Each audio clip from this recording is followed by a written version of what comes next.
எல்லாருக்கும் வணக்கங்க. எங்கள் ஊர் கிளைமேட் பாருங்கள் எப்படி இருக்குது. ஒரே மோட பனியாக இப்படி இருக்கு பாருங்கள். இந்த கிளைமேட்டுக்கு அப்படியே கொஞ்சம் காரமாக நாட்டுக்கோழி சாப்பிட்லாங்க.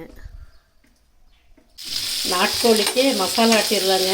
கொஞ்சம் சின்ன வெங்காயம், பூண்டு, இஞ்சி, சீரகம், சோம்பு, குருமிளகு இதெல்லாம் போட்டுருக்கேங்க. ஒரு ஸ்பூன் பொட்டுக்கடலை இதில் போட்டு நல்லா வதக்கிடலாம். அப்படியே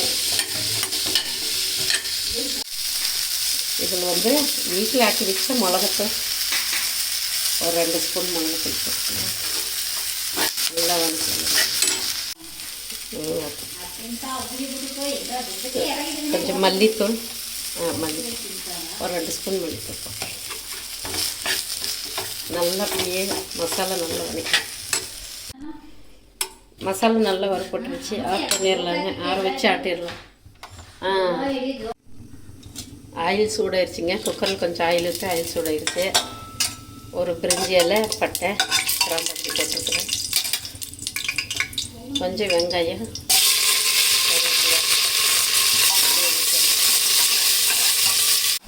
வெங்காயம் நல்லா வதங்கிடுச்சு. தக்காளி போட்டுருங்க.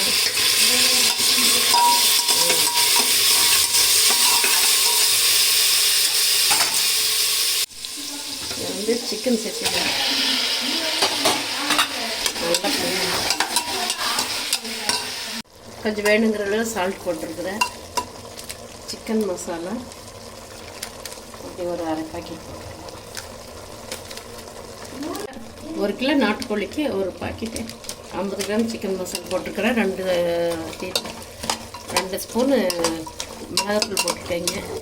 அது மசாலா ஆட்டும்போது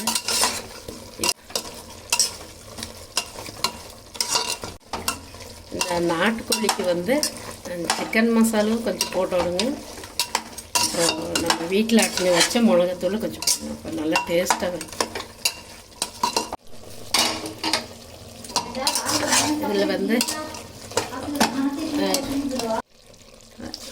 இதில் ஆட்டிக்கலாம். வேணுங்கிறனால தண்ணி விட்டுறலாம்.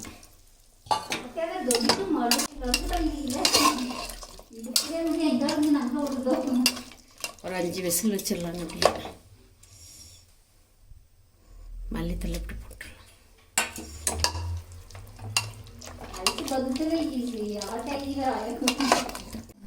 குக்கர் அப்படியே மூடி ஒரு 5 விசில் வச்சிடலாம். குக்கர் அப்படியே ஓப்பன் பண்ணி நல்லா சூப்பரான நாட்டுக்கோழி குழம்பு ரெடிங்க.